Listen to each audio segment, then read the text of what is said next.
용감한 토크쇼 직설 시작합니다. 먼저 주식시장 상황 살펴보겠습니다. 이가람 캐스터가 전해드립니다. 이 시각 시황입니다. 오늘 양지수 상승하며 출발했습니다. 지수부터 살펴보겠습니다. 코스피 어제 다시 한번 최고치를 경신했습니다. 3거래일 연속 종가 기준 최고치를 장을 마쳤는데요. 현재는 0.09% 약보합입니다. 5,840선 지나가고 있습니다. 코스닥은 어제 하락 마감했는데 현재 0.84% 상승하고 있습니다. 1,161선 지나가고 있습니다. 수급 상황 살펴보겠습니다. 어제 유가증권 시장에서는 개인이 홀로 지수 상승을 주도했습니다. 오늘은 어제 9개월 만에 매도 우위로 전환한 기관이 사자 포지션으로 전환했습니다. 기관 현재 5,600억 원 넘게 순매수하고 있고요. 개인과 외국인이 동반 매도 우위 보입니다. 개인이 1,800억 원 넘게 지금 팔아내고 있고 외국인도 3,700억 원 순매도하고 있습니다. 코스닥 수급 상황도 살펴보시죠. 코스닥 시장에서는 개인만 홀로 매수 우위를 보이고 있습니다. 개인 현재 1,000억 원 넘게 순매수하고 있고요. 외국인과 기관이 동반 매도 우위 보입니다. 외국인이 523억 원, 기관은 365억 원 팔아내고 있습니다. 시가총액 상위 종목들 살펴보시죠. 간밤 뉴욕 증시 3대 지수 일제히 하락 마감했습니다. 이에 국내 반도체 투톱도 장 초반에는 약세를 보이다가 이내 상승 전환했습니다. 삼성전자 어제까지 6거래일 연속 강세를 보이면서 19만 원대에 안착했습니다. 현재도 0.62% 올라가면서 19만 4,200원에 거래되고 있습니다. SK하이닉스도 0.84% 강세 보입니다. 95만 9,500원에 거래되고 있습니다. 삼성전자 우선주는 보합입니다. 현대차는 어제 트럼프 대통령 관세 무효 판결에 강세 기록했는데 오늘은 2.3% 빠지고 있습니다. 현재 거래가 51만 1,000원입니다. 반면 LG에너지솔루션 흐름이 오늘 좋습니다. 미국 의회에서 중국산 ESS를 차단하려는 움직임을 보이자 현재 4.17% 올라가면서 41만 2,000원에 거래되고 있습니다. 코스피 6위부터도 살펴보시죠. 어제 6위부터 10위까지는 자동차주만 강세를 보였는데요. 현재는 기아가 약세를 보입니다. 반면에 삼성바이오로직스 0.87% 올라가고 있습니다. SK스퀘어도 0.52% 강세 기록하면서 현재 거래가 58만 3,000원이고요. 기아가 0.87% 약세 보입니다. 두산에너빌리티도 1.76% 내려가고 있고요. 한화에어로스페이스도 1.3% 하락하고 있습니다. 코스닥으로 넘어가 보시죠. 어제 코스닥 1위부터 5위까지 알테오젠만 상승하고 나머지 종목들은 하락 마감했는데 현재는 1위부터 5위까지 모두 상승하고 있습니다. 에코프로 형제들 강합니다. 에코프로 1.77% 올라가면서 현재 거래가 17만 2,300원입니다. 알테오젠은 어제 협력사 머크가 영국의 특허 판결에서 유리한 판결을 받았다는 소식이 주가를 끌어올렸는데요. 오늘도 0.49% 상승 흐름 이어가고 있습니다. 에코프로 BM 1.19% 올라가면서 현재 거래가 21만 2,000원이고요. 삼천당 제약 0.32% 반등에 성공했습니다. 레인보우 로보틱스도 1.87% 강세 기록하고 있습니다. 코스닥 6위부터도 살펴보시죠. 현재 ABL 바이오 1.64% 강세 보이고 있습니다. 현재 거래가 19만 2,600원입니다. 반면 코오롱 티슈지는 1.14% 하락하고 있고요. 케어젠도 4.54% 하락하고 있습니다. 리노공업도 0.1% 약세 기록하고 있고요. HLB는 1.52% 강세 보이고 있습니다. 오늘의 특징 종목 살펴보시죠. MLCC 관련주가 어제에 이어 오늘도 강세 기록합니다. 글로벌 빅테크의 인공지능 투자 확대에 힘입어 메모리 반도체 가격이 가파르게 오르는 가운데 부품 시장으로도 가격 상승 흐름이 확산하고 있습니다. 특히 AI 서버용 MLCC를 중심으로 가격 상승 압력이 높아지면서 수익성 개선 기대가 커지고 있습니다. 이에 삼화 콘덴서 오늘 8.77% 강세 보이고 있고요. GIS도 18% 넘는 급등세 기록하고 있습니다. 두 번째 특징 종목으로 넘어가 보시죠. 2차 전지주가 강세 보입니다. 미국 의회를 중심으로 중국산 에너지 저장 장치 ESS의 수입 차단 법안이 논의되고 있다는 보도가 나왔습니다. 중국산 ESS의 원격 모니터링 기능이 안보에 위협이 된다는 이유를 내세웠는데요. 기존에 저렴한 가격으로 시장을 장악했던 중국산 배터리의 입지가 좁아지면서 한국 기업들의 반사이익이 기대되고 있습니다. 현재 삼성 SDI 8.81% 강세 기록하고 있고요. 나인테크도 5% 가까운 상승하고 있습니다. 외환 시장으로 넘어가 보시죠. 오늘 환율은 5원 60전 올라서 1,445원 60전에 개장했습니다. 미국 관세 불확실성이 커지면서 위험 회피 심리가 확산한 영향으로 해석됩니다. 오전 9시 30분에는 1,444원 90전에 거래됐습니다. 지수 다시 한번 살펴보겠습니다. 현재 코스피 여전히 0.12% 약세 흐름 보여주고 있습니다. 5,839선 지나가고 있습니다. 코스닥 0.81% 올라가면서 1,161선에서 움직임 보입니다. 지금까지 시장 상황 전해드렸습니다. 계속해서 시장의 다양한 이슈들을 풀어보는 시장 따라잡기로 이어갑니다. 인백스 자산운용 주식운용본부 염정이사 나오셨습니다. 안녕하세요. 네, 안녕하십니까? 장 초반은 혼조세입니다. 코스피가 아주 소폭이지만 약보합권에서 움직이고 있습니다. 장 초반 상황 어떻게 보고 계십니까? 네, 시장 분위기는 최근 들어서 이제 장중 오전 변동성이 상당히 크게 나타나고 있는데요. 네. 오늘도 일단 코스피, 코스닥은 상승으로 출발했다가 빠르게 하락 전환, 그리고 지금 코스닥은 0.8% 상승으로 전환했습니다. 코스피는 아직까지는 플러스 전환은 좀 되지 않고 있는 상황 속에서 삼성전자 하이닉스는 그럼에도 플러스권을 지켜나가면서 상승폭을 유지는 하고 있습니다. 지금 오늘 일단 프리마켓에서 움직임을 좀 봤을 때는 코스닥 중심의 강세장이 이어질 것이라고 예상을 했었는데요. 코스닥이 일단 강한 가운데 코스피도 그리고 일정 부분, 특히나 삼성전자 하이닉스의 주가의 받침은 상당히 좀 강하게 나타나고 있고요. 근데 수급을 보게 되면 다소 좀 의아한 부분은 있습니다. 수급 면에서 기존에 이제 코스피가 오르고 삼성전자 하이닉스가 빠르게 상승하는 장에서는 개인 투자자들의 강한 매수세가 들어왔었는데요. 오늘은 코스피에서 외국인과 기관이 동반 매도하는 모습을 보여주고 있고요. 특히나 개인들이 전기전자 쪽에서 2,900억 원, 그리고 외국인이 1,700억 원 정도로 각각 매도를 하고 있음에도 반면에 네. 특히 금융투자, ETF 쪽으로는 패시브 자금을 지금 들어오고 있는 모습을 보여주고 있거든요.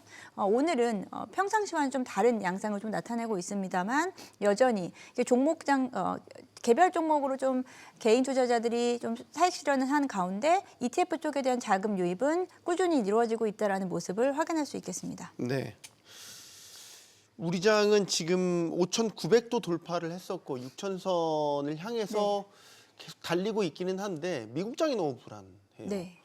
그러니까 관세 불확실성도 터졌고 AI발 공포도 여전하고 그래서 간밤에 미장 나스닥 1% 이상 빠졌지 않습니까? 네네. 그러면 우리도 뭐 어느 정도는 간접적으로 영향을 받을 수밖에 없고 지금 또 어느 정도 5,900 오르니까 차익 실현도 확실하게 네. 물량들이 나오는 모습을 보였거든요. 네. 혹시 이게 단기적인 숨고르기 정도의 구간이라고 볼 수 있나요? 사실 미국장 같은 경우에는 단기적인 숨고르기로 봐야 될지에 대한 부분 좀 의문스럽긴 합니다.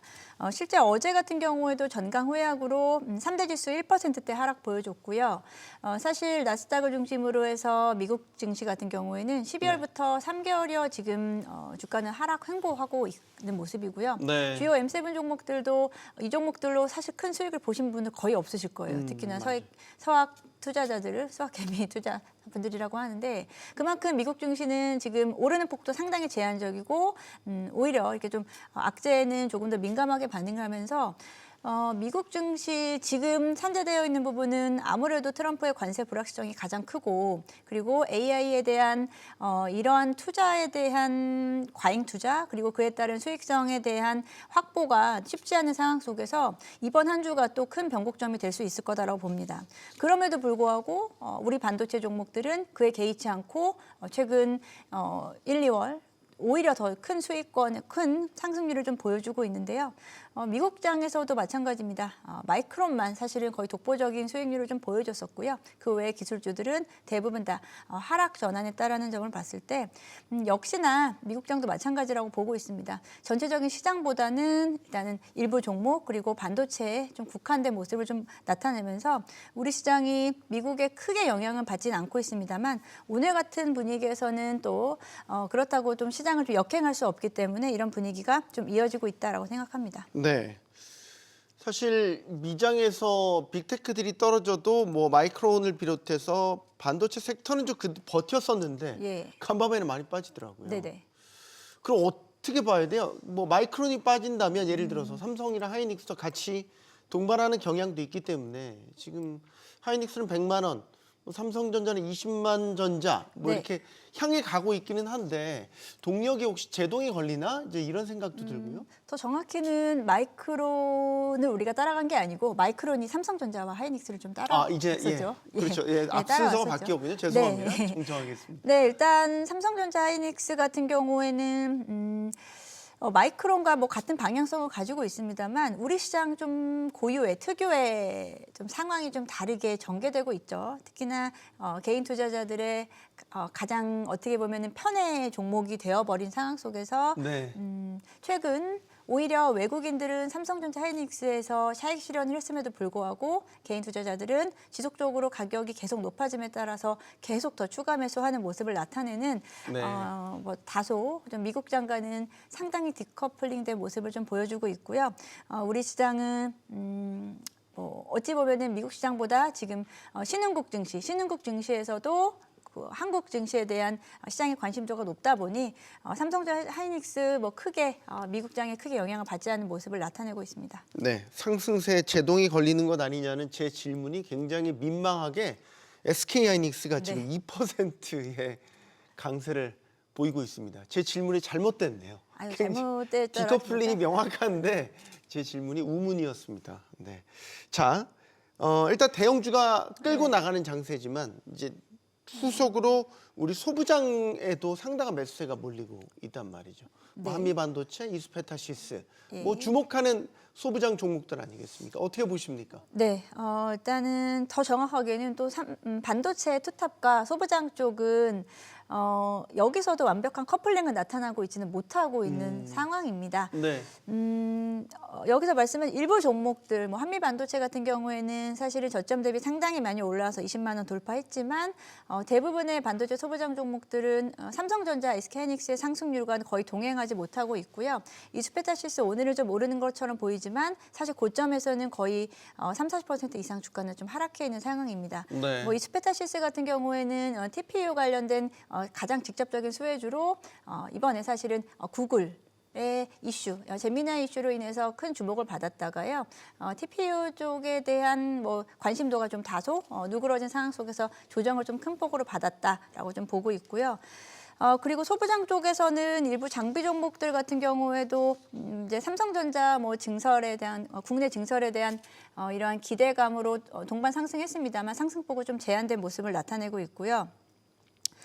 한 가지는 더 이제 MLCC 쪽을 앞서서도 말씀하셨는데요. 네. 지금 소부장 쪽에서 가장 좋은 쪽은 MLCC 쪽인 것 같습니다. 메모리 반도체 가격 급등에 따라서 메모리 반도체를 활용한 MLCC 가격도요 최근에 큰 폭으로 상승을 했고요. MLCC 같은 경우에는 기존의 뭐 스마트폰 한 대 MLCC가 탑재되는 게 한 1,000여 개 정도 된다라고 하면은 HBM이라든지 고성능 반도체 쪽에서는 수만 개의 MLCC가 필요하다 할 정도로 엄청난 수요 급증이 나타나고 있는 가운데 메모리 반도체 쪽과 거의 동행하고 있는 쪽에 MLCC 가격 상승이다라고 봅니다. 그래서 최근에 뭐 삼성전기라든지 이런 네. 일부 종목들이 급등하고 있는 모습을 나타내기 때문에 반도체 섹터 내에서도 상당히 좀 색깔이 좀 다르게 나타나는 양상이 나타나고 있습니다. 알겠습니다. 자, AI 데이터 센터의 네. 필수적인 이제 전력 설비. 네. 전력이 많이 필요하다니까 원전주도 최근에 다시 또 주목을 받고 있고 전력 관련 인프라주들은 뭐 꾸준히 그래도 계속해서 투자자들의 관심을 받고 있는 양상이에요. 지금 진입해도 늦지 않을까? 뭐 늘 꼬리표처럼 따라다니는 질문인데 네. 지금 상황은 어떻습니까? 네, 크게 이제 원전주와 전력기기 쪽으로 나눌 수 있는데요. 두산 에너빌리티는 이제 원전주의 가장 그 대형주로 꾸준히 우상향을 했었기 때문에 예. 지금 단기적인 조정은 일부 이제 흔들림을 크게 좌지우지하지 않으셔도 된다라고 좀 말씀을 드리겠고요. 원전주들 이미 좀 많이 올랐기 때문에 지금은 보유자의 영역이다라고 좀 생각이 듭니다. 네. 그리고 전력기기 쪽은 어제 사실 급등이 좀 나왔어요. 3사 전력기기 3사 초고압 변압기 쪽에 대한 전력기기 3사뿐 아니고 전선 관련된 종목들도 급등이 어제 나왔습니다.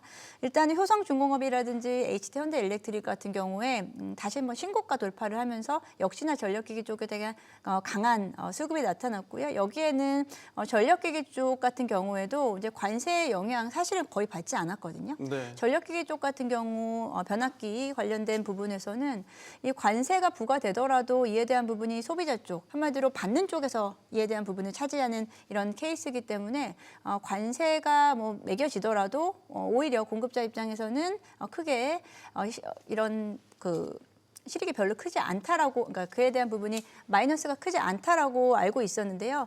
이 관세에 대한 이슈로 인해서 어제 조금 더 다시 부각이 됐고요.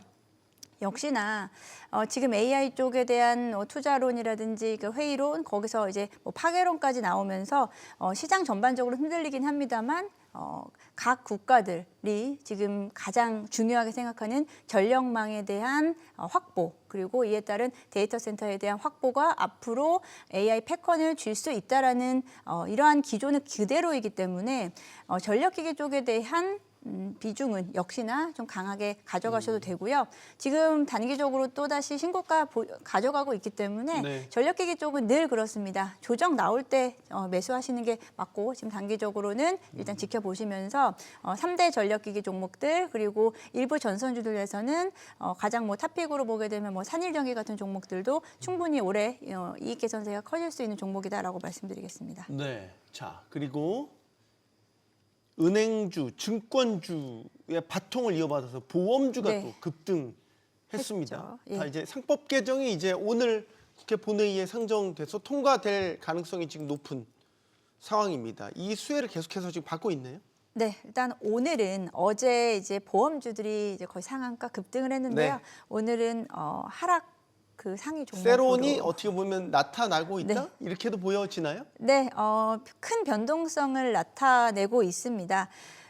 말씀하신 증권주, 그리고 은행주, 다음에 이제 보험주들이 항상 그 맨 순서의 뒤에 마지막에 있는데요. 네. 이제 보험주 같은 경우에 뭐 이제 자사주 소각 이슈 상법 개정안에 대한 일부 종목들이 좀 수혜를 강하게 볼 수 있습니다만, 또 한쪽에서는 이제 보험주들은 이러한 정책적인 모멘텀도 있지만 실질적으로 증권주와 은행주와는 좀 다르게 실질적인 내부적인 이런 실적 개선세가 나타날 수 있느냐에 대한 부분에서는 좀 의문을 제기하는 쪽도 있습니다. 그러다 보니 조금은 어떤 이슈에 좀 강하게 흔들리는 급등락이 나올 수 있는 상황이다라는 점을 좀 염두에 두시면서 보험주 같은 경우에는 좀 트레이딩 관점에서 접근하시는 게 저는 더 맞겠다라고 생각합니다. 네. 확실히 이제 뭐 예를 들어서 상법 개정이 실제로 이제 본회의를 통과를 해서 입법이 마무리가 되면 본격적인 세론이 나타날 수도 있다는 점, 그런 관점에서 트레이딩 관점에서 접근하는 게 유해 보인다 의견을 또 주셨습니다. 자, 지금 그 순환매는 어느 정도 우리 섹터 안에서 일어나고 있다고 보십니까? 이게 이제 5,800 이렇게 막 넘어가고 막 그러면서 뭐 반도체가 계속 끌고 가는 건 뭐 고정값으로 보여지는데 조그맣게 일어나고 있는 순환매들도 나타났다가 또 아닌 것 같다가 네. 막 그러거든요. 맞습니다. 순환매가 정말 그 우리 시장이 아직 순환매장이라고 보기는 저는 아직은 어렵다라고 근데 생각합니다. 또 한동안 또 순환매가 완전히 또 일어날 것처럼 보였다가 또 사그라들었어요. 사실 가장 시장이 좋은 장이 순환매장이거든요. 그래야 다 같이 그렇죠. 이제 다 즐거울 수 있는, 행복해질 수 네, 있죠. 다 같이 행복해질 수 있는 장인데 뭐 최근 6개월 이상은 이제 반도체, 특히나 삼성전자, 하이닉스, 투탑에 대한 집중도가 너무 강하다 보니 오히려 2월 초 정도까지 설 연휴 전까지만 하더라도요. 코스피 내 시총 상위 종목 내에서 현대차를 제외하고는 사실 뭐 조선, 방산이라든지 원전주 등도 다소 좀 부진한 흐름을 보여줬어요. 그렇다가 최근 설 연휴를 전후로 해서 이런 종목들도 한 번씩은 다시 한번 기회를 좀 잡았습니다만 그에 대한 연속성은 역시나 이어지지 않고 오히려 다시 또 반도체 투탑에 집중되는 모습이 나타나고 있고요. 최근 코스피 시총 내에 두 종목이 차지하는 비중이요 39%를 넘어섰거든요. 제가 항상 이 비중을 항상 예의주시하고 있었는데요. 35% 이상 될 때부터 사실은 이제 과열 현상이 나타났는데 지금 거의 40%에 육박하고 있다. 두 종목이 시장에서 차지하는 비중이요. 코스피에서 차지하는 비중이. 네. 그렇기 때문에 지금은 강한 순환매 쪽보다는 아직까지도 이제 그 집중 현상이 좀 강한 모습이지 않나라고 좀 생각하고 있고요.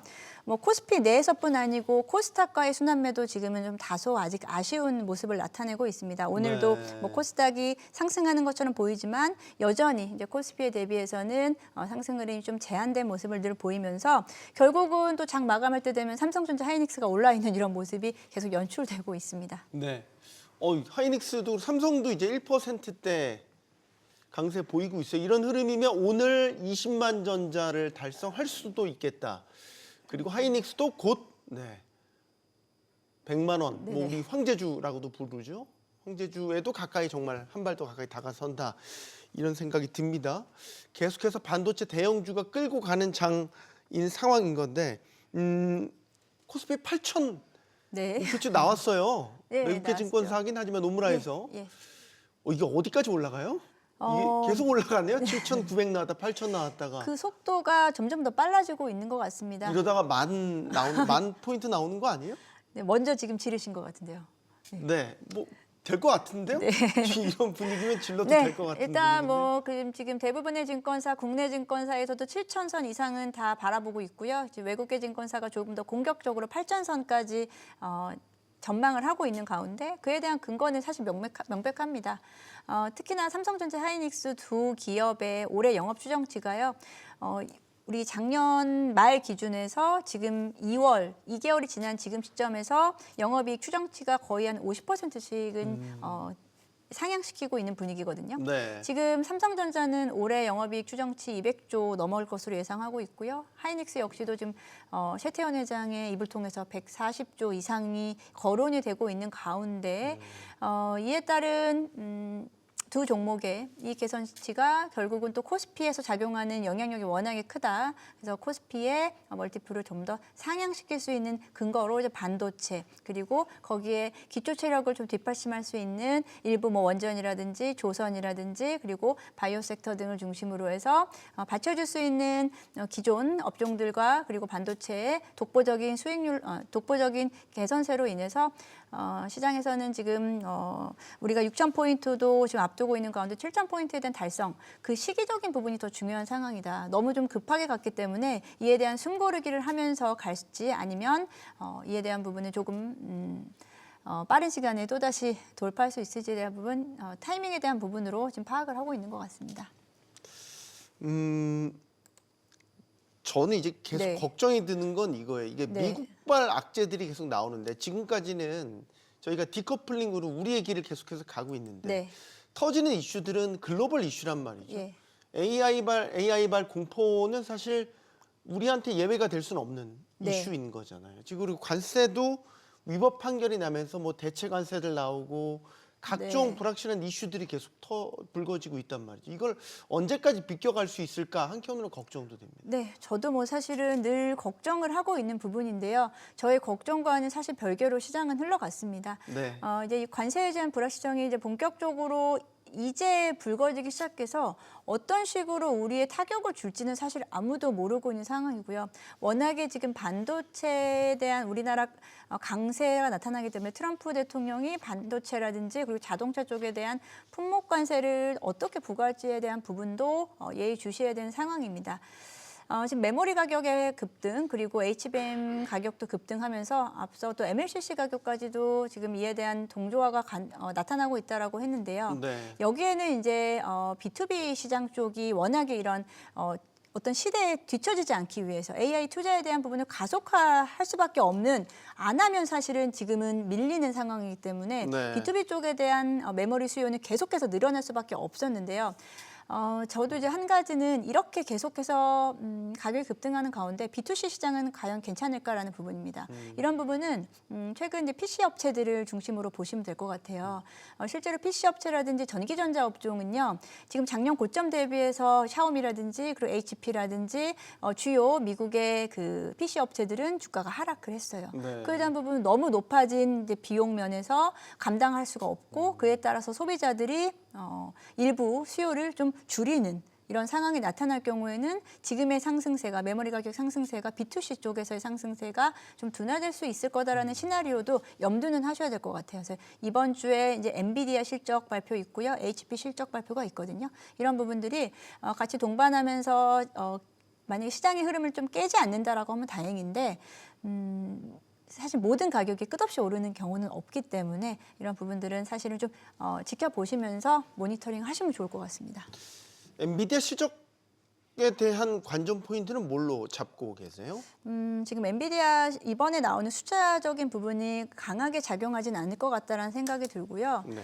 이제 오히려 이제 젠슨항 CEO 같은 경우에 최근에 이제 AI 시장에 대한 걱정 말란의 신호를 계속 보여주고 있는데요. 이런 부분들이 단순히 우리가 이런 코멘트로 가능할 부분인지 그리고 가이던스를 어떻게 정확하게 제시해 줄지에 대한 부분인데 만약에 정확한 가이던스 제시가 좀 부족할 경우에는 시장에서에 대한 오히려 이런 불안 심리는 더 저는 증폭될 것이다라고 생각을 하고 있습니다. 그래서 엔비디아 실적 발표가 저는 이번에 이제 호재로 작용한다라기보다 무난하게 잘 넘어가는지 여부가 더 중요할 것이다라고 보고 있고요. 그를 통해서 우리나라 반도체, 마이크론도 마찬가지고 우리나라 반도체 투탑이 엔비디아의 이런 실적을 잘 무난하게 넘어갈 수 있다라고 하면은 아무래도 상승 방향성은 조금 더 이어지지 않을까라고 생각합니다. 알겠습니다. 시장 따라잡기 여기서 마무리하겠습니다. 인백스 자산운용 주식운용본부 염정 이사였습니다. 고맙습니다. 네, 감사합니다.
여당인 더불어민주당이 1, 2차에 이어서 3차 상법 개정까지 속도감 있게 추진하면서 이 주주 환원에 대한 확대 기대감 커지고 있습니다.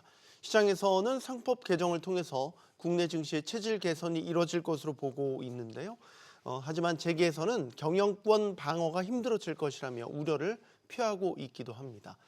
코스피 5천이 뉴노멀이 된 상황에서 상법 개정이 시장에 또 어떤 영향을 미칠지 지금부터 하나씩 따져보겠습니다. 함께해 줄 분들 소개해드리겠습니다. 금융정의연대 김득희 대표 나오셨고요.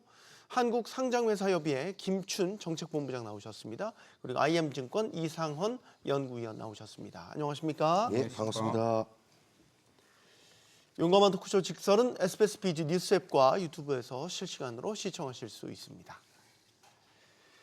3차 상법 개정은 신규 취득한 자사주의 소각 의무화를 골자로 하고 있습니다. 자, 이렇게 되면 유통 주식 수가 줄어들기 때문에 주식의 가치가 올라가는 효과가 생기게 되죠. 지금 우리 증시가 매우 좋은 상황이지 않습니까? 코스피 5천을 넘어서 이제 6천을 향해서 가고 있는 상황인데 상법 개정이 되면 추가적인 동력을 또 얻어서 정말 코스피 7천? 모 외국계 증권사에서는 8천도 목표치로 제시를 했던데요. 이상은 연구원님, 가능하겠습니까? 상법 개정이 그만큼의 동력이 될 수 있겠습니까?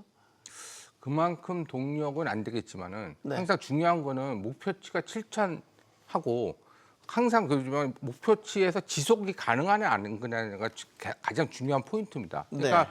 우리나라가 2027년도 2,700을 그때도 삼성전자 하이닉스 위주로 주가가 올랐고 네. 2,700 오른 다음에 빠졌었죠. 결론적으로. 그러니까 네. 물론 이제 주가에 대해서는 목표치도 중요하지만 그게 지속 가능하다가 중요한데 상법 개정은 지속 가능성을 좀 높일 수 있는 요인이라고 보시면 될 것 같아요. 그러니까 뭐냐면 아까 이제 앵커님이 말씀하셨듯이 주식 수가 단순히 줄어들어서 하는 것도 있지만은 네. 그 밸류에이션이라는 건 우리가 PBR로 밸류에이션이 표현되는데 PBR은 ROE 함수입니다. 네. 그래서 ROE가 증가되기 위해서는 당연히 이익 나누기 자본이기 때문에 이익이 증가되는 부분도 있잖아요. 그렇죠? 그런데 여태까지는 우리나라에서는 주주 환원 확대가 잘 안 되기 때문에 왜냐하면 배당을 준다든지 자사주를 매입해서 소각하면은 분모가 떨어지면서 PBR이 증가될 수 있는 그러니까 ROE가 상승할 수 있는 요인이 있는데 이런 상법 개정으로 인해서 ROE가 상승할 수 있는 주주 환원을 확대할 수 있는 요인들을 만들 수 있기 때문에 단순히 그냥 한번 자사주 소각하고 끝나는 게 아니라 연속적으로 자사주를 매입하는 거는 소각할 수 있는 기반을 만드는 거죠. 미국 같은 경우 실적 발표할 때 보시면은 맨 끝에가 중요합니다. 분기 실적 발표할 때 항상 자사주 매입이라든지 배당을 발표합니다. 그렇기 때문에 우리나라도 이렇게 고착화될 수 있는 기반을 만들 수 있기 때문에 어찌됐든 지수는 뭐 7천이 갈전 그런 건 잘 모르겠지만은 지금 현재 수준에서 지수가 높은 수준에 유지될 수 있는 기반을 만들어줄 수 있다. 상법 개정이. 그리고 자사주 소각도 단순히 일회성 요인이 아니라 그런 기반을 만들어줄 수 있는 요인이 된다. 그렇게 보시면 될 것 같습니다. 말 그대로 펀더멘털에 대한 부분을 좀 강조를 해 주셨습니다. 어떤 기대를 하고 계십니까? 상법 개정 뭐 이번에 세 번째인데. 그러니까 제가 뭐 전문가가 아니기 때문에 주가 지수 전망은 하지는 못하겠지만 네네. 1차 상법 개정안 때 뭐 유튜브 3%라는 TV 나가가지고 주가 지수 똑같이 물어보셨어요. 그래요? 그때가 3,500도 안 될 때거든요. 네. 그때 했던 게 연구원님 말씀하신 것처럼 계속 시장이 1차, 2차, 3차 이렇게 확대되면서 긍정적인 증언을 준다면 뭐 4천, 5천은 기대할 수 있지 않겠느냐 했는데 지금 자사주 소각법이 담긴 3차도 개정하지 않았는데도 5천이 넘고 지금 6천을 바라보고 있기 때문에 계속적으로 갈 수 있는 시장의 상황이 열려 있다. 이게 저도 동의하고 있고요. 상법 개정이 왜 중요하냐면 1차, 2차, 3차가 다들 주주이익 보호고 주주이익 가치 제고거든요. 그러다 보니까 이 시장에서 그동안 위국장으로 몰렸던 이유도 여러 가지가 있겠지만 한국 주식시장은 대주주가 경영진들이 마음대로 한다라는 코리아 디스카운트가 있다 보니까 그 카운트가 이제 해소되는 측면으로 갔기 때문에 저는 민주당이 상법 개정 4차도 할 거라고 보고 있거든요.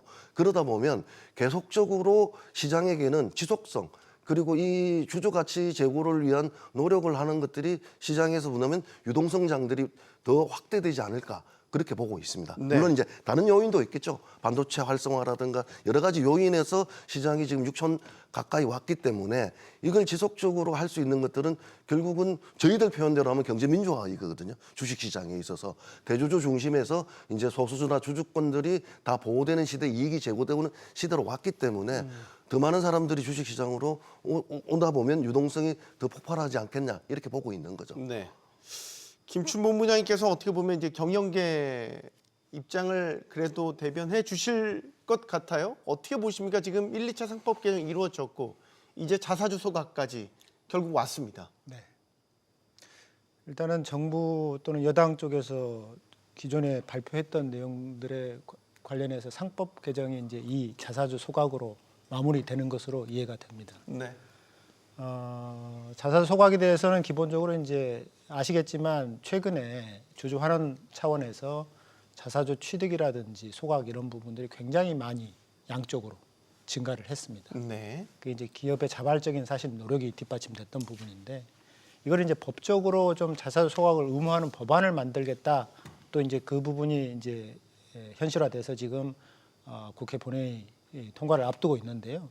이게 과연 그러면 법으로 했을 때 문제가 없을 거냐라는 부분은 한번 생각해 볼 필요가 있습니다. 이 자사주 소각 관련해서 기존의 회사들이 가지고 있던 주식이 사실은 자사주가 유통되는 부분은 아니었고 나라에 따라서는 회사가 이걸 금고주라고 해가지고 소각하지 않더라도 유통주식세에서 이걸 빼서 계산함으로써 회사의 어떤 주주 환원율이라든지 이런 부분들을 계산하는 부분이 있었기 때문에 다만 이 자사주 소각 의무화 법안으로 해가지고 소각이 많이 이루어진다라고 하게 되면 기본적으로 이제 잠재적으로 시장에 출하될 수 예정됐던 부분들이 감소되는 부분에 있어서는 분명히 주가에 긍정적인 부분이 있을 거라고 생각을 합니다.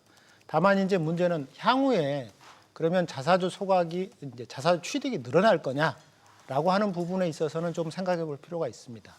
이게 이제 일회성으로 끝나서는 안 되고 이게 장기적인 부분에서 어떻게 시장이라든지 기업에 영향을 미칠 거냐라고 하는 부분도 좀 고려가 돼야 되는 부분이 있기 때문에 그렇습니다. 지금 현재 이 자사주 소각 의무화 법안은 소각을 원칙으로 하고 처분할 때는 신주 발행 절차를 준용하는 것을 기본 틀로 하고 있습니다. 이제 신주 발행 같은 경우는 주주 배정 증자 방식이 원칙이고 그다음에 삼자 배정을 하고자 할 때는 정관에 근거를 두고 그다음에 이제 이사회로 처분 경영상 목적이라든지 이런 실질적인 내용을 이제 요건을 충족하는 전제에서 이제 신주 발행이 이루어지게 되는데 그것과 똑같이 자사주도 그런 부분을 이제 준용하겠다라는 게 기본적인 취지입니다. 이게 이런 부분은 사실은 다른 외국 같은 경우에서도 이런 절차로 이루어지고 있는 부분이기 때문에 큰 무리가 없는 부분인데 다만 문제되는 부분은 우리나라 이제 이 자사주 소각 의무화 법안이 이 보유 처분에 있어서 매년 주주총회 승인을 받도록 하는 부분, 이 사실은 조금 이게 신주 발행 부분보다도 좀 규제가 강한 부분이 있기 때문에 회사들이 자사주 취득보다는 오히려 신주 발행이라고 하는 부분들을 좀 더 쉽게 접근할 수 있게 되면 자사주 취득보다는 신주 발행 절차로 처리하려고 하는 부분들이 더 많아지지 않겠냐. 그렇게 되면 자사주 취득이 좀 장기적으로 보면 이게 긍정적이지 않은 부분도 있다. 회사 입장에서는 이렇게 좀 하는 부분이 우려되는 부분도 있습니다. 네. 자, 자사주 소각 의무화라는 부분은 이겁니다. 예를 들어서 1년 6개월 내 소각해야 된다는 의무 규정이 들어가 있죠. 이게 이제 뼈대라고 볼 수 있겠죠. 그러니까 아주 특별한 사유가 없는 한 무조건 현재 보유하고 있는 자사주는 이제 소각을 해야 되는 겁니다. 그러면 자사주 소각을 하게 되면 유통수에 줄잖아요.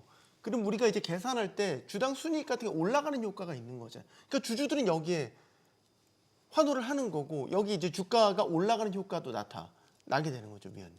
그렇죠. 근데 제가 아까 말한 대로 그런 것들은 단발성입니다. 그러니까 말대로 뭐 20% EPS 증가율이 있으면 EPS 20% 정도 올라야 되잖아요. 근데 단발성이라고 말씀하시지만 사실 미국을 예를 들어서 기업들 실적 발표 때 상당히 많은 기업들이 자사주 소각 발표를 하잖아요. 말씀드려야 연속성이 있다고요. 그러니까 큰 기업들은 네. 지금 그러니까 우리 같이 뭐 어쩌다 한번 특별하로 자사주 매입해서 소각하는 거 삼성전자 같이 특별하게 하는 게 아니라 매 분기 자사주를 매입하고 소각합니다. 네. 연속성이 있는 거죠. 그렇죠? 미국하고 우리나라랑 차이점은 그거죠. 네. 우리나라는 자사주는 매입은 발표하는데 소각은 거의 이루어지지 않죠, 결론적으로. 가끔 하죠. 가끔. 뭐 이유가 있을지. 잡으셨을 때. 예. 그것도 2024년도에 밸류업 프로그램이 시행되면서 아까 이제 도표에도 나왔지만은 작년도 소각 금액이 21조로 소각했고 매입 금액이 20조입니다. 그는 윤석열 정부 때 밸류업 프로그램의 영향으로 특히 금융주주 회사들은 자사주를 매입해서 소각하는 부분이 발표를 합니다. 분기별로 배당도 발표를 했지만은 네. 그래서 그런 부분들이 이제 활성화된다는 거죠, 결론적으로. 그러니까 평균적으로는 자사주를 매입하는 그 횟수는 줄어들 수 있어요. 왜냐하면 중소형사들은 자사주를 매입 안 할 거예요. 그런데 큰 회사들은 미국 회사 같이 그다음에 일본도 2023년부터 밸류업 프로그램을 도입되면서 분기별로 원래 보수적으로 실적을 발표 안 했는데 실적을 발표하면서 자사주 매입이 소각을 컨퍼런스 콜에서 발표를 합니다. 네. 그러면서 일본 주식들도 큰 주식들은 상승하는 흐름이 있었는데 우리나라도 뭐 현대차라든지 삼성전자도 그 전에 어쩌자 한번 매입 발표하고 소각하는 게 아니라 이 정례화된다는 거죠. 그러니까 왜냐하면 법에서 자사주 매입하면 소각하게 돼 있으니까 네, 네. 1년 안에. 그러니까 네. 기존에 갖고 있는 거에 대해서 소각하는 부분도 있어. 그거는 기존에 갖고 있는 거에 대해서 하는 거고 솔직히 매입해서 소각하는 거는 효과가 없는 거잖아요. EPS 저거 하는 효과가. 그래서 그런 부분들의 효과를 보면서 최근에 금융주주라든지 그렇게 급등을 한 거죠. 왜냐하면 금융주주는 갖고 있는 지금 자사주가 보통 평균적으로 4% 내지 5%께는 안 되거든요. 네. 그리고 이 기존에 갖고 있는 자사주가 문제점이 뭐냐면 자사주는 기업의 이익 잉여금으로 사는 겁니다. 이익 잉여금이 없으면 자사주를 못 삽니다. 네. 그러니까 비자발적으로 합병이 됐었을 땐 자사주가 생길 수 있지만은 그렇겠죠. 그렇지만은 그런데 기업 이익 잉여금으로 했는데 지금 문제가 되는 회사들, 특히 지주사 같은 경우는 뭐 여러 가지 그 지배주주의 지분율을 유지하기 위해서, 그러니까 주주총회에서 보시면 알겠지만 특별결의 사항은 총 발행 주식수의 3분의 1이 참석해야 되고 참석자 주식수의 3분의 2가 그 찬성을 해야 됩니다. 네. 특별 결의. 그럼 예를 들어서 SK 같이 25% 관계자가 있는데 주식수가 자사주가 25% 있다. 네. 그러면 특별 결의할 때 3분의 2의 효과가 있습니다. 참석 안 한 주식수가 올라가는 효과가 있기 때문에 그렇게 하면서 여러 가지 25%께는 안 되면서 특별 결의 사항을 무조건 통과시키는 그런 역할을 하고 있기 때문에 그게 문제점입니다. 왜냐하면 자사주 같은 경우에는 지배주주의 무슨 주주총회 결의사항이나 그런 것들의 효과를 하라고 만든 게 아니기 때문에 그런 지배주주의 사익을 추구하는 그런 지분율 때문에 그게 문제점이 있어서 자사주에 대한 소각이 근거법이 마련한 거고 그런 거에 대해서 지배주주의 사익 추구를 근절하기 위해서 2023년부터 윤석열 정부부터 자사주 개혁을 하려고 했었고 이번 정부가 그걸 받으면서 이제 이어지는 네. 그런 흐름이라고 보시면 될 것 같습니다. 문부장님. 이거 조금 그건 좀 약간 조금 확인할 필요가 있는 부분이 네. 있는 것 같습니다. 일단은 잉여금으로 사신다라고 말씀을 하셨는데 현재는 그렇지 않습니다. 물론 이제 배당 가능 이익이라고 하는 부분에서 취득하는 자사주가 있고 그렇지 않고 이제 비자발적으로 취득하는 자사주 뭐 이제 주식 뭐 합병이라든지 구조조정 과정에서 주식 매수 청구권 행사라든지 이런 부분을 네. 통해 가지고 하는 부분들이 있는데 이제 현재 이 자발적이든 비자발적이든 회사가 자사주를 취득하는 데 있어 가지고는 잉여금이 나가는 건 아니고 기본적으로 현금 기준으로 하는 것이고 재무구조 부분에서 영향 미치는 부분은 따로 없고 지금 현재 국회에 상정돼 가지고 통과를 예정하고 있는 법안 자체도 자발적 비자발적 구분하지 않고 향후 잉여금 소각이 가능하도록 하는 법안으로 지금 바뀌었습니다. 그래서 소각할 때는 무조건 잉여금이 다 태워지는 겁니다. 그래서 그거 가지고 구분하시는 건 일단 조금 현재하고는 안 근데 맞는 부분이 있고 예. 하여튼 추가적으로 한 부분 네. 그다음에 자사주 때문에 이 지배주 지분율이 높아진다라고 말씀하셨는데 주총 결의할 때 특별이라든지 일단 자사주는 의결권이 없기 때문에 이 지배주 지분만 올라가는 게 아니고 모든 주주의 지분이 올라가는 겁니다. 어차피 자사주는 가지고 있는 순간에 의결권이라든지 신주인수권이라든지 이런 자의권은 다 정지가 되기 때문에 기본적으로 의결권이 없습니다. 그래서 이게 보유하고 있는 상황에서 어떤 지배주주의 사익을 추구하는 형태로 이용된다는 게 지금 논의되는 건 아니고 그런 경우도 있긴 하죠. 특수관계인한테 자사주를 넘기는 경우도 있죠. 넘겼을 때 그럼 이제 의결권이 살아나니까. 최근에 그런 사례가 있었죠. 태광그룹 고려한 태광그룹도 있었고 아닙니다. 그건 고려아연은 아니고 태광그룹도 사실은 그건 이제 교환사채 통해 가지고 이제 그 증권회사 쪽에 넘기는 그렇게 부분이라서 자사주를 넘기려고 하는 넘기는 거죠. 부분이라서 근데 그게 이제 이제 일반적인 건 아니라는 일반적인 말씀이신 부분도 거고. 아니고 그것도 지금은 주주의 이사의 주주에 대한 충실 의무 도입 때문에 처분하는 것도 말씀하셨던 경영권 보호 목적으로 처분하는 건 문제가 됩니다. 그래서 이 자사주 소각 의무화 법안이 아니더라도 현재는 그런 부분이 기본적으로 가능하지 않다라는 부분을 좀 전제하고 말씀해 주시면 감사하겠습니다. 자사주는 의결권이 없고요. 당연히 없죠. 네, 없죠. 근데 예를 들어서 25% 지분이 딴 사람이 지분이 있었다고 가정을 해봅시다. 그러면은 그게 통과가 될까요? 그러면 예를 들어서 지금 이제 70 몇 % 갖고 하는 거잖아요, 결론적으로. 그러니까 25% 뺀 75% 갖고 하는 거잖아요, 결론적으로. 그렇죠? 그러면 주주총회는 참석을 잘 안 합니다. 간접적인 지분 효과를 올리는 효과가 있다. 예, 그래서 지주사들은 보통 평균적으로 15% 이상 자사주를 가지고 있어요. 그런 효과를 노리기 위해서. 무슨 말씀인지 저희 이해가 잘 안 됩니다. 그러니까 자사주를 보유하게 되면 주주 참석률이 낮았기 때문에 사실상 실질적으로 대주주의 효과가 의결권은 없지만 높아진다 이렇게 말씀하시는 거죠. 그러니까 뭐 아니, 틀린 근데- 말씀은 아니신 것 같아요. 예, 근데 이제 그게 자사주를 소각하는 것하고 지금 소각하는 아니 거하고 달리 여태까지 근거가 네. 자사주가 그렇게 많이 지주사들이 보유하는 이유는 이런 주주총회 했을 때 특별결의 결의를- 사항에 네, 대해서 뭐든지 통과시킬 때, 그러면 예를 들어서 2015년도에 SK랑 SKCNC랑 합병을 할 때 그 국민연금이 9%가 있는데 반대해도 저거는 뻔합니다. 왜냐하면 25%고 자사주 20%고 이건 통과될 거는 누구든지 알 수가 있어요. 그렇죠? 그런데 제일모직과 삼성물산은 걔네 19% 가지고 있었고 뭐 KCC에 넘겨주는 효과가 있어도 이게 통과될지 안 통과될지 불안한 거죠. 왜냐하면 자사주가 없고 그냥 단순히 20 몇 % 있었기 때문에. 그러니까 그런 효과들은 없는 게 아니라 있는 겁니다. 실질적으로 주주총회에서 행위를 할 때 저는 통계를 엄청나게 돌려보고 했는데 그 부분 때문에 원래 법안 낼 때 그겁니다. 지배주주의 사익 자사주를 기존에 갖고 있으면서 근거 법안을 다 읽어보시면 배경 설명에 다 그렇게 나와 있습니다. 그러니까 연구원님 말씀하신 것처럼 우리가 시민사회단 쪽에서 했던 게 자사주 마법의 자사주라고 이야기하거든요.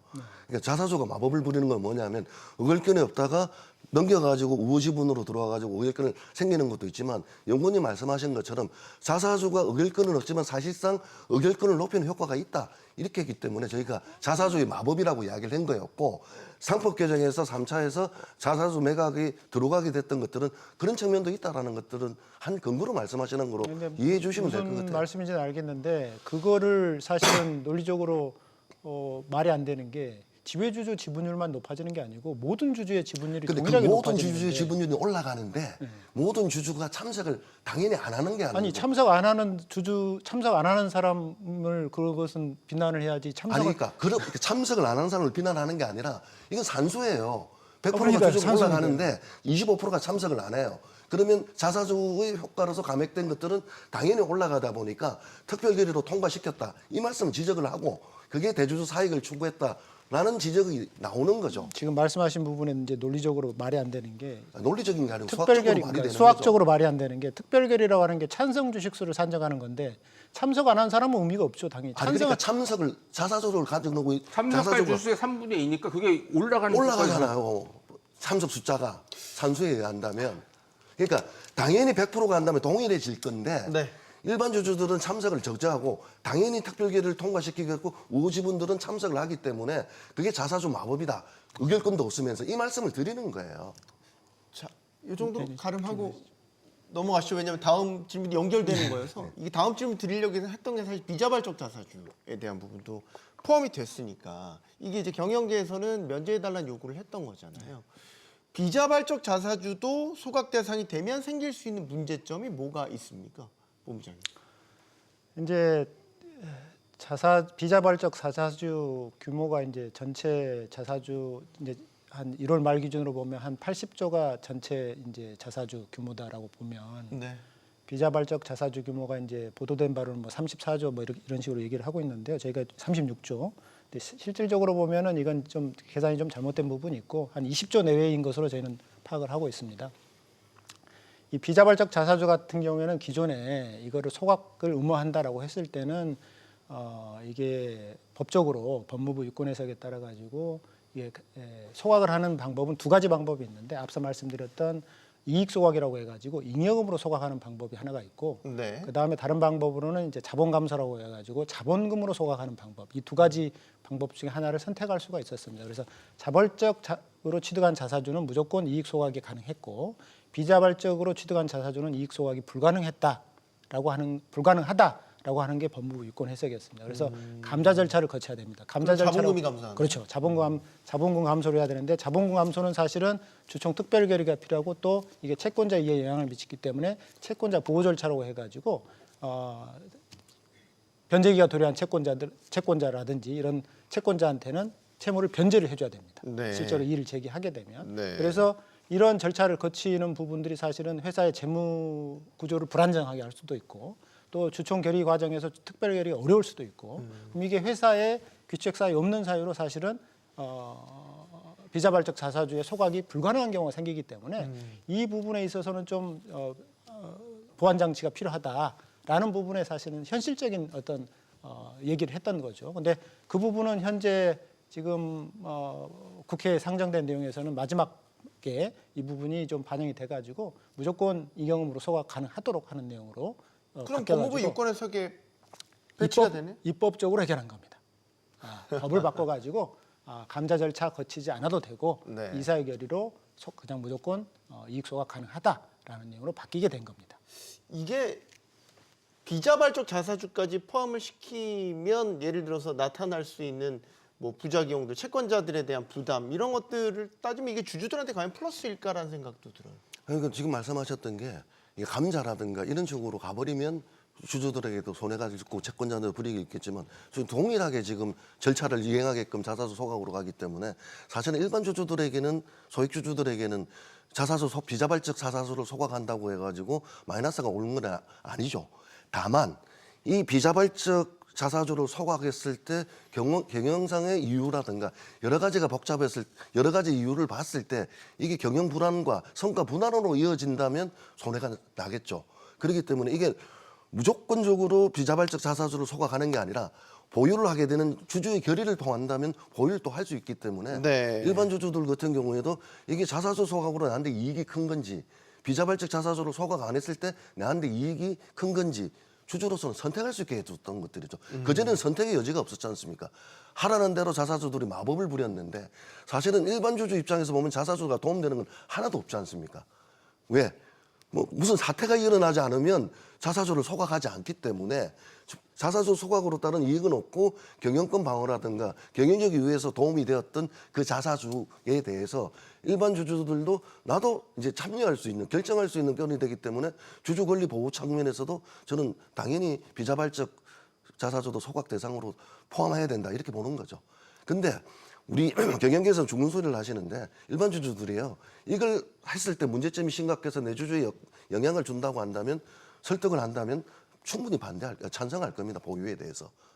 그렇기 때문에 이걸 무조건 이걸 하면 큰일 난 것처럼 이야기하는 거는 저는 다가오지 않은 미래에 대한 공포감을 조성을 하는 게 아닌가 이렇게 말씀을 드리고 싶어요. 그리고 비자발적 아까 이제 80조 얘기해 중에 상당 부분은 지주사가 차지하고 있고 생긴 요인에 대해서 잠깐 말씀드리면 SK랑 SK CNC가 합병되면서 자사주가 지금 24% 자사주가 있는데 그중에 12%가 비자발적으로. 그러니까 지배주주에 권고하기 위해서 옥상업 구조에서 최태원 회장의 지배력을 권고하면서 합병하면서 자사주가 많이 생긴 거고 결론적으로. 그다음에 롯데이주 31%는 2027년에 4개의 회사를 인적 분할, 롯데가 인적 분할하면서 투자 부분끼리 합병을 하면서 자사주로 생긴 겁니다. 그러니까 이게 왜 뭐 어쩔 수 없이 그러니까 보통 합병을 하게 되면은 소규모로 자사주, 뭐 예를 들어서 뭐 손해보험회사랑 어떤 회사랑 합병한다 그러면 소규모로 자사주가 생기지만 이거는 지분 관계가 있기 때문에 자사주가 많이 생길 수밖에 없습니다. 그래서 상당 부분 비자발적의 자사주는 지금 지분율이 자사주 지분율이 큰 것들은 그런 자기네들의 지배주주에 대한 이익을 저거를 지배구조를 권고하게 하기 위해서 했기 때문에 그런 부분에 대해서는 좀 참고하시면 될 것 같습니다. 네. 자, 한켠으로는 예를 들어 상법 개정이 진행되는 동안 경영계에서 계속 요구했던 건 이렇게 상법 개정을 해서 주주 친화적으로 뭐 우리 법 틀을 바꾸는 건 이해는 하지만 경영계의 경영권 방어 수단은 좀 강화해 줬으면 좋겠다라는 요구가 있었는데 그건 사실 이루어진 게 없어요. 그렇죠? 뭐 대표적으로 이제 포이즌필, 차등 의결권 이런 것들에 대한 경영계 요구가 있었지 않습니까? 여전히 필요하다고 보시는죠? 일단은 좀 생각을 해보셔야 되는 부분들이 있는데요. 경영권 방어라고 일단 얘기를 하다 보니까 이게 네. 이제 지배주주의 사익처럼 생각하는 사익을 뭔가 방어한다. 좀 다른 용어로 뭐 이런 바꿔야 될까요? 개념으로 이제 사실은 많이 이해를 하세요. 근데 이제 다른 나라들 같은 경우에 사실은 포이즌필이라든지 차등 의결권 제도가 대부분의 나라가 있잖아요. 네. 그럼 그런 나라들 같은 경우에 왜 있는지를 생각해 볼 필요가 있다라고 하는 부분입니다. 특히 이제 포이즌필 같은 경우에는 이게 기존 지배주주의 이익이 결과적으로 보호되는 것이지 원래 취지는 기존 소수주주의 이익을 보호하기 위한 제도입니다. 아 그래요? 네. 왜냐하면 이게 이제 경영권 방어 장치가 없게 되면 사실은 이게 자본의 어떤 정글이 되는 거죠. 이 자본이 많은 어떤 행동주의 펀드라든지 사모펀드라든지 기업들이 기업 사냥에 나서가지고 기업을 인수하지 않습니까? 네. 그러면 이건 자본 싸움이 되는 겁니다, 그냥. 그러면 기존 주주들 같은 경우에 만약에 약탈적 매수자가 기업을 인수한 이후에 기업의 껍데기만 남기고 떠나버린다라고 하게 되면 그 남아있는 주주들만 피해를 보는 겁니다. 그러면 기존 주주 입장에서는 매수자가 과연 우리 기업을 성장 발전시킬 사람이냐는 부분에 대해서 판단해가지고 방어할 수 있도록 하는 최소한의 안전장치를 부여해줘야 된다라고 네. 하는 부분이 사실은 포이즌필 제도인 겁니다. 즉 이거를 누가 결정하는 거냐? 주주들이 결정하는 것이고 이 주주에 대한 충실 의무를 부담하는 이사회에서 결정을 하는 겁니다. 방어를 할지 말지를. 이걸 지배주주가 이 사람들은 나쁜 사람들이니까 무조건 이 사람들 막아야 돼라는 형태의 제도가 아닌 겁니다. 네. 그래서 최소한의 그러한 제도들을 외국 같은 경우에는 보장해 줄 수밖에 없는 구조다라고 하는 부분들 때문에 인정되는 것이지 이게 지배주의 사익 때문에 운용되는 부분들은 그러한 남용 장치를 방지하는 부분들이 다 마련되어 있기 때문에 그 부분에 대해서는 분명하게 좀 이해를 달리할 필요가 있다고 생각합니다. 자, 본부장님 말씀하신 한 가지가 포이즌필 제도가 이 소수주주들을 보호한다고 말씀하셨잖아요. 그럼 포이즌필 제도화가 됐을 때 대주주는 그 주식 가격에 못 사는 거예요. 그러니까 말씀하신 거는 소수주주들도 이익을 보지만 대주주가 더 많은 이익을 보는 거죠. 지분 비율대로 보는 그러니까 거죠. 지분 비율대로 가니까 마치 포이즌필 제도가 도입이 소수주주를 위한 제도만으로 한정해서 이야기를 하셨기 때문에 그렇죠. 오히려 큰 이익은 지분 비율로 가기 때문에 지배주주가 더 많이 보는 거죠. 그런데 이제 예를 들면은 적대적 M&A를 추구하는 행동주의 펀드라든지 사모펀드들이 뭐 예를 들어서 지분 싸움을 계속해서 벌여온다면 경영권 자체가 불안정해질 수 있지 않습니까? 그러니까 그런 것들을 막기 위한 그런 사태가 빚어지면 일반 주주에게 결국에는 피해가 돌아갈 수 있는 부분. 그러니까 그런 제도면 오히려 지금 그 의무 공개 매수 제도가 차라리 낫죠. 그러니까 주식을 샀을 때 일반 소수주주들도 같이 살 수 있는 가격, 뭐 대주주한테도 지배주주한테 경영권 프리미엄을 줬으면 네. 소수주주도 똑같이 동일한 공개 매수를 할 수 있게도 의무화시키는 게 낫지. 저는 포이즌필 제도를 반대하는 건 아니에요. 근데 그 제도가 마치 소수주주를 위한 보호하는 제도처럼 말씀하시는 게 잘못된 거 아니냐 이 말씀을 드리는 거예요. 이익은 지배주주가 더 많이 보고 있는 거죠. 지분율로 가기 지금 때문에. 이제 동일한 논리로 의무공개 매수제도를 말씀하셨는데 의무공개 매수제도 똑같습니다. 지분 비율대로 가는 겁니다. 매도를 할 때 상대방 측에서 그 주식 전체를 일정한 가격에 매수를 해주는 거예요. 그러면 지배주주는 지분이 많으니까 그 지배주는 지분대로 이익을 더 많이 보는 겁니다. 아니죠. 그동안의 지배주주들은 자신들이 도저히 매수가 안 되면 경영권 프리미엄 받고 나갔잖아요. 그래서 저희들이 공개 매수를 예전에 법에 있는 대로 우리도 공개 매수해달라 소액주주들하고 운동을 해본 경험이 있어서 이 말씀을 드리는 거거든요. 그런데 이 제도가 도입이 된다면 소수주들도 같이 팔 수 있는 기회가 생기는 거죠. 의무적으로. 이제 그래서 외국 같은 경우는 의무공개 매수제도도 있고 포이즌필도 있고 뭐 이런 형태로 사실 저는 그게 이제 소수주를 위한 더 보호하는 장치에는 이 제도가 더 적합하다 이렇게 말씀을 드리는 거예요. 저도 이제 일정 부분 공감을 합니다. 네. 이게 경영권 방어 조치는 해외에서는 처음에 어떻게 도입하기 시작했냐면 이런 뭐 행동주의 펀드가 아니라 처음에는 돈을 못 버니까 혹시 이제 자금 조달을 계속하면서 주식이 희석되니까 그거에 대비해서 한 거고 지금 같이 알파벳도 A, B, C로 나눠서 의결권이 한정돼서 하는 부분이 있듯이 네. 그런 회사들이 커진 겁니다. 결론적으로 기존에 있는 거에서 하는 게 아니라 그런 회사들이 커져서 뭐 쿠팡도 그런 저것도 있고 그래서 그런 부분들에 적용해서 우리나라도 뭐 벤처 기업이라든지 그런 것들은 적용할 거가 맞는데 지금 기존에 있는 회사 갖고 하기에는 뭐 경영권 방어를 자사주를 소각한다고 하기에는 조금 한계가 있을 것 같고요. 그다음에 지금 또 말씀드린 건 아까 제2의 그 소보린 사태라고 하는데 네. 소보린 사태는 소보린이 들어온 게 문제가 아니라 경영자의 자질이 문제였죠. 그러니까 그때 최태원 회장이 이제 IMF가 났었을 때 SK증권하고 JP모건하고 임용 계약을 하면서 SK네트워크스의 분식회계를 지시를 한 행위로 주가가 절대 가격으로 주당 11,000원 하다가 5,000원으로 떨어지고 나서 행동주의가 경영자의 그런 개선을 해야 돼. 이 사회를 개선한다고 해서 들어온 거죠, 결론적으로. 그러니까 가만히 있는데 들어온 게 아니라 그건 경영자의 자질이 안 좋아서 들어온 거잖아요, 결론적으로. 이 사회를 개선하겠다고. 네. 그러니까 그런 부분들도 솔직히 여러 가지 경영권 방어도 있겠지만 그러니까 밑도 끝도 없이 M&A로 들어오는 확률도 있겠지만은 대부분은 약점이 있어서 들어오는 겁니다. 결론적으로. 그래서 그런 경영권 방어도 좋지만은 경영자의 자질을 내가 이제 그 자식이라는 이름에서 받아서 내가 꼭 경영을 해야 된다는 그런 생각을 버리고 경영자의 자질을 키우고 경영이 잘 되면 당연히 공격이 들어와도 주주들이 호응을 할 거 아니에요. 결론적으로. 그게 더 근본적으로 저는 우선이라고 보고 있습니다. 네. 뭐 일반론에 대해서 저도 뭐 특별히 다른 의견이 있는 건 아니고요.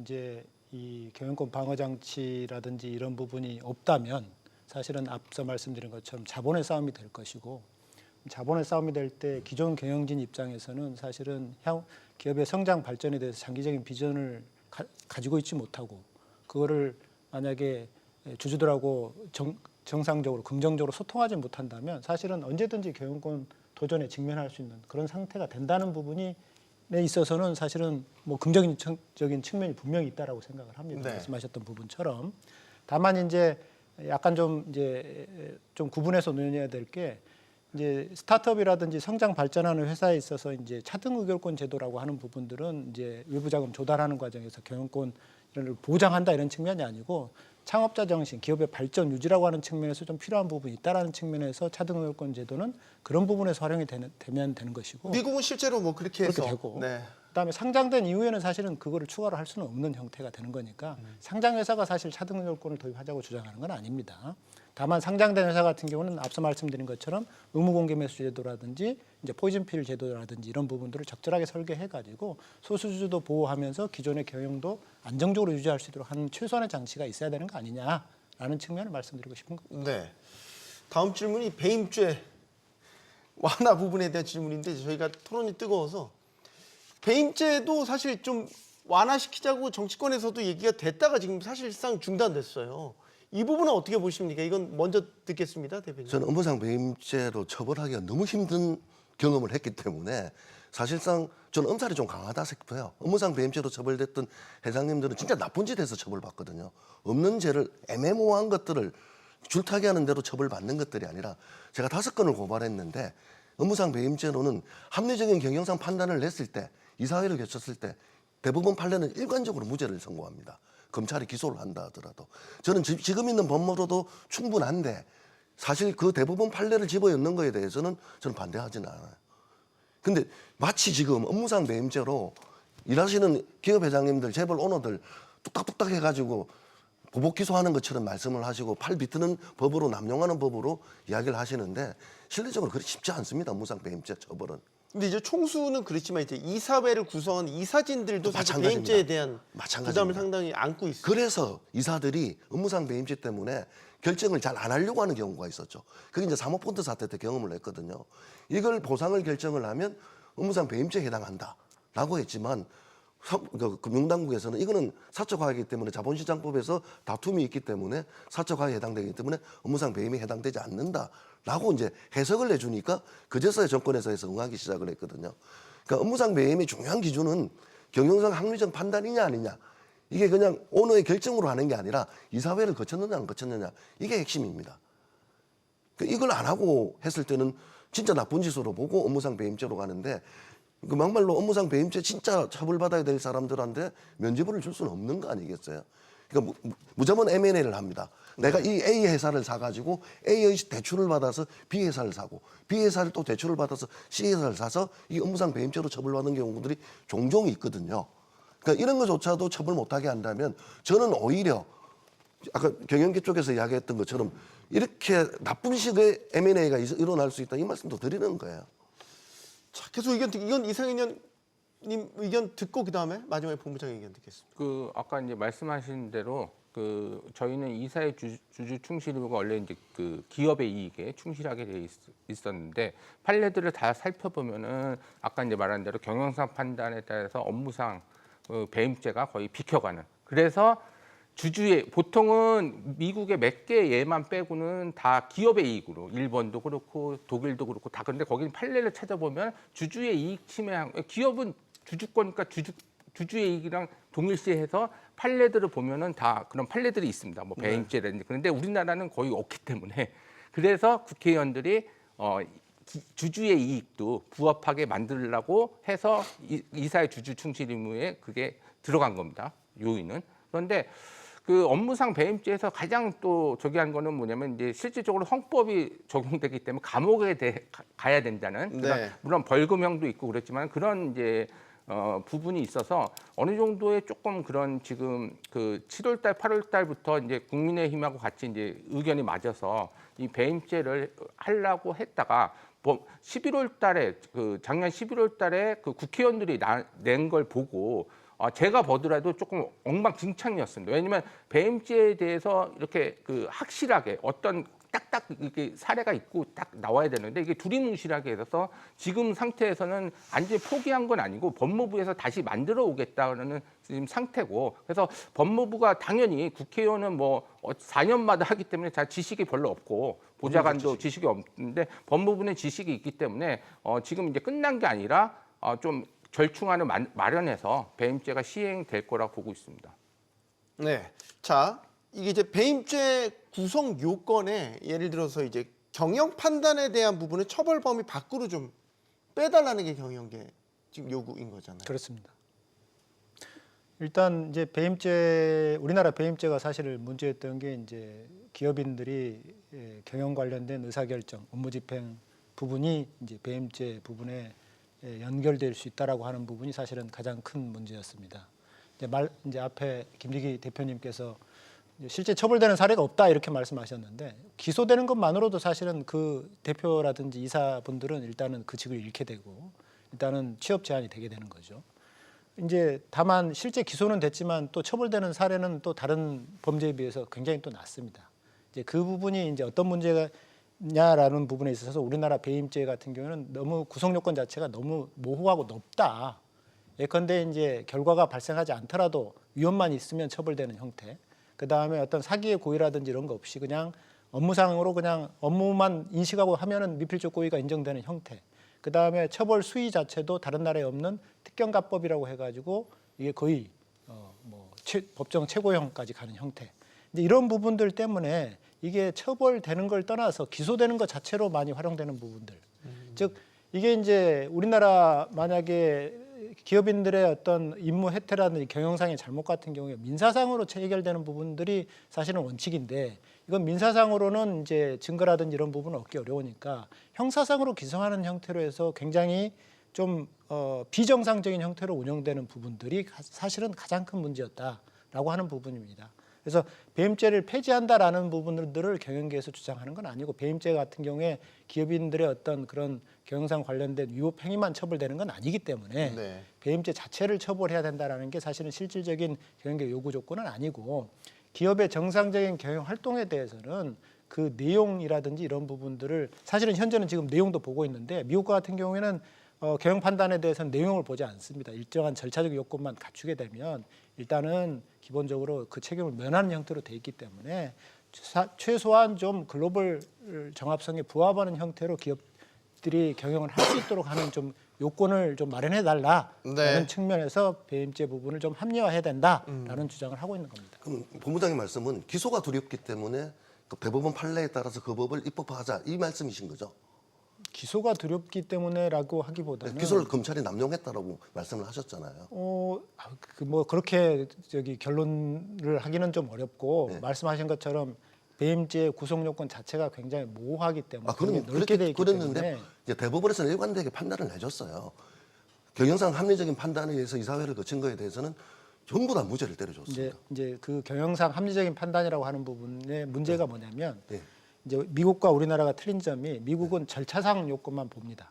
근데 우리나라 같은 경우는 내용도 봅니다.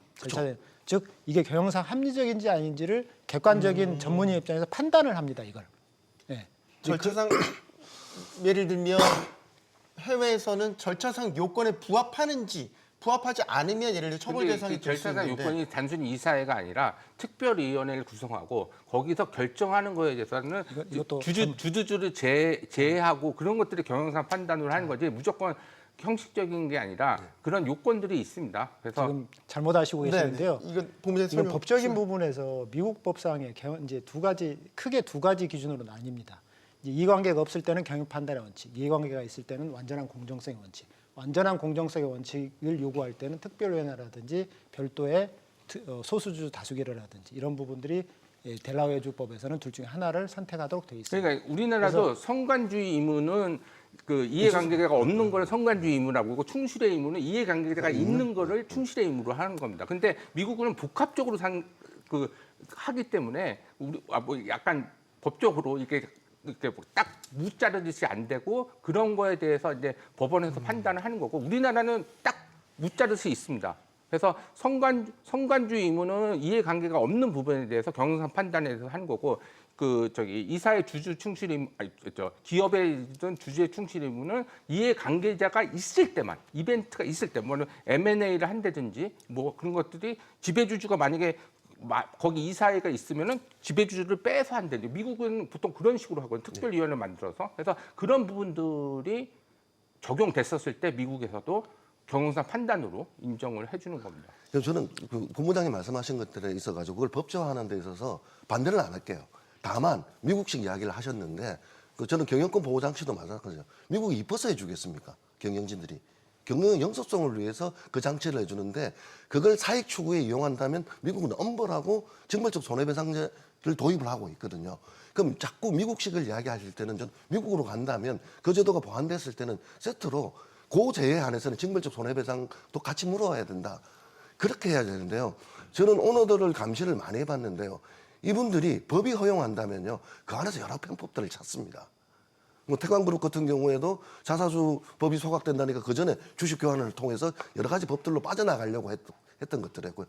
저는 이제 업무상